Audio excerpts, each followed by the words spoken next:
эсе мушкерлердин жаңыланган рекордун чыгарды. Алардын арасынан эң кызыгы 84 килограммда орто салмакта. Эдил Эсенгулов 5-чи болду.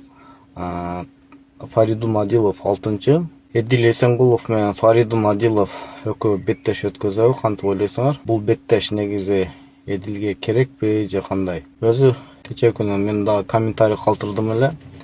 Эң көп лайк алган ошол комментарий болду. Барына Эдил Эсенгулов эмес, Алтынбек Мамашев менен Фаридун Адиловдун беттеши кызык экен. Экөөнүн беттеши бар ВФ уюмунда тең чыгуу болгон. Ошого бул беттеш реваншка муктаж. Ошол реванштын негизи эсе бул реванштардын лигасы же көптөн күтүп жүргөн беттештердин лигасы. Мисалга Мирзаев менен Аспанов, Даурен Эрмеков менен Адилов кече жакын. Ушул реваншты негизи кылуу керек. Ортодо суроолор калып кеткен.